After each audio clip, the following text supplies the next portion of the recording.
Hello and welcome to interest.co.nz. I'm Gareth Vaughan. I'm joined by Dan Bell from HiFX with our weekly look at the currencies market, the Never a Dull Moment report.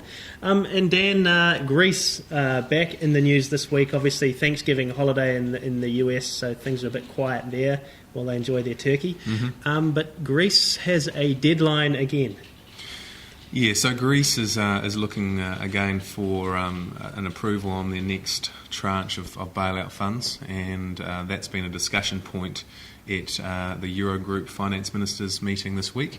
So the market was expecting some conclusion to that this week, but it's been delayed until early next week. So essentially they are discussing some of the requirements around the austerity programs that Greece are undertaking, certain obligations that they have around bringing their debt to GDP ratios down, so that everyone is comfortable to give them the next 44 billion euros, which is part of the next tranche of bailout funds that they've locked into.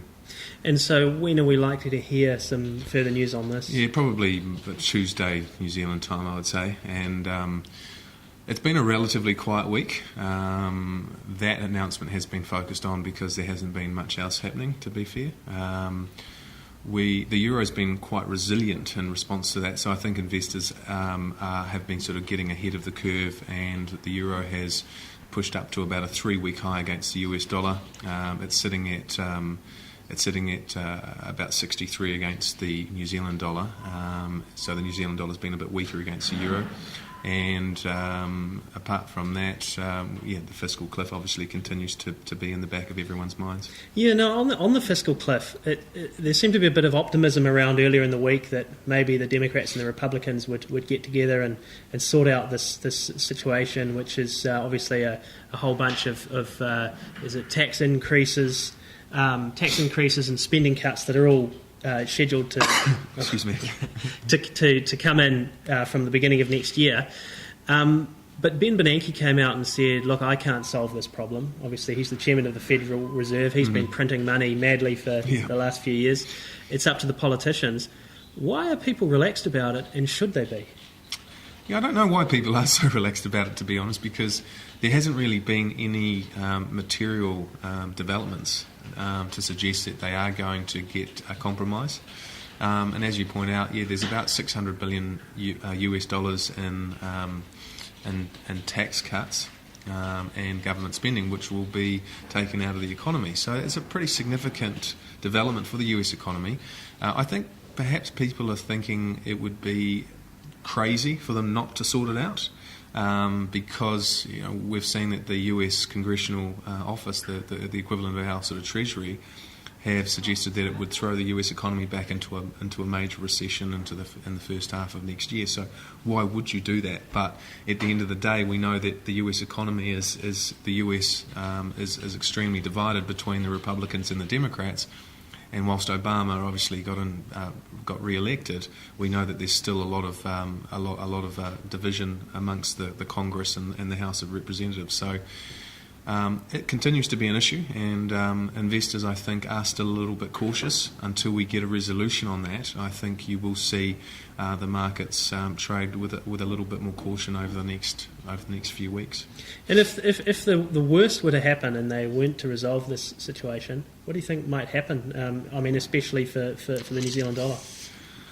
Well, I think at this stage, with the way the global economy is still extremely fragile, I think we'd see a 10% drop in global stocks, and I think we'd see a 10% drop in the New Zealand dollar, simply on the basis of risk aversion across the board. So it would be a major risk aversion moment, and it's obviously something that we don't need right now. The US economy, as some have been highlighting, is starting to show some better signs, although it's been mixed over the last month. But overall, the housing market looks like it's finding its feet again.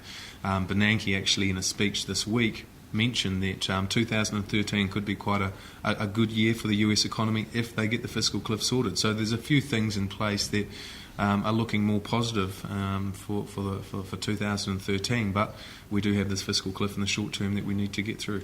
Now, being politicians, I fully expect them to drag it right to the wire at the end of the year. Mm-hmm. But if the best news was to come out and the Democrats and the Republicans came out and said, look, we've resolved our differences and we're going to avoid the fiscal cliff and everything's fine, then what might that do to the New Zealand dollar?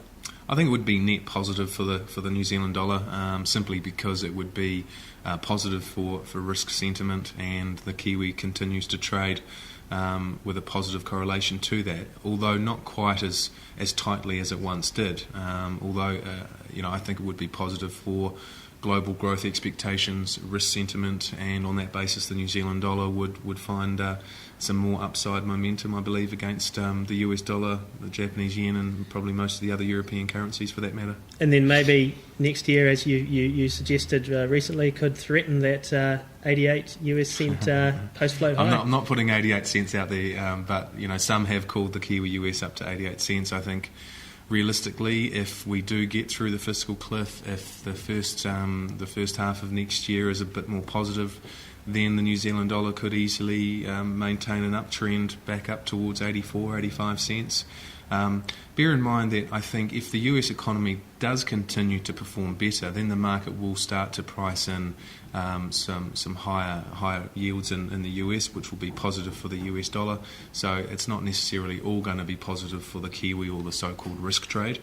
In some ways, the US dollar is certainly looking more buoyant against a lot of the major currencies. It's trading a lot stronger against the Japanese yen at the moment.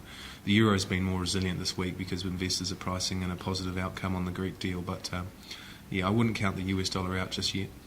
And look, you've been looking at the volatility of the New Zealand dollar this year compared to the last year or two, and it's not been quite as volatile as in the previous year or two. No, exactly. So, I mean, for the calendar year, the New Zealand dollar versus the US dollar has had a range of about 12%. The previous year it was 25%, and the year before that it was about 22%, and the year before that, during the middle of the GFC, it was running at about 40%. So to be at 12% this year is quite a significant drop from the volatility that we've seen over the last few years, and I think that's reflective of the significant liquidity that's been pumped into the global financial system from the central bank, so that has brought down the level of sort of anxiety and volatility that we're seeing in global financial markets, which is why the volatility there is much lower. In fact, the implied volatility, which is priced in the market for the New Zealand dollar against the US dollar in the options market, is at its lowest in over 10 years. So that's basically investors pricing in the implied volatility of the New Zealand dollar over the next 3, 6, 9 and 12 months. That implied volatility is very, very low at the moment. So again, investors are looking at next year and considering that it's going to be this lower volatility will prevail for some time. I guess that is contingent on the fiscal cliff issues being resolved and Europe not imploding. Yes. There are still some caveats there. But again, I think we're so far down the road in Europe that to turn around and let Greece default or another economy default would be just would be crazy stuff. So I think investors are being reasonably rational about the potential for that to occur, and at this stage it seems that policymakers will do what they need to do. We've come this far. Why not go the whole hog? And in fact, reading one economist in Europe this week, he actually sees Greece having a much better economic growth next year. If we also see better economic growth in China and some of the other world's largest economies, well, naturally it could be a much better 2013 than perhaps some are expecting, and that could be positive for the New Zealand dollar as well. And just lastly for today, Japan. Now we touched on Japan a couple of weeks ago and their first current account deficit since 1981. Recently, there's been a bit of. They've obviously got an election coming up next month. And there's been a bit of talk about some changes at the Bank of Japan and maybe more of a drive to weaken the yen, especially against the US dollar. What's your take on what's going on there? Yeah, I mean, I think Japan is in a world of pain at the moment. They've got a change in government coming up and a change at the central bank. The Japanese yen has been very strong over the last few years with the global financial crisis, so it's been treated as a safe haven currency, despite some of the fundamentals in Japan not being that great.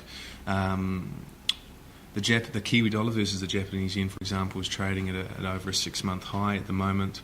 The US dollar versus the Japanese yen is much stronger than it has been in recent times, and I think that trend will continue because the new government and the new central bank will be much more supportive of weakening the Japanese yen. And we just saw this week, I think it was Sony and Panasonic were downgraded by one of the major credit rating agencies to junk status, on the basis that these companies aren't performing very well. Their margins are being impacted by the currency and by a lack of compelling products.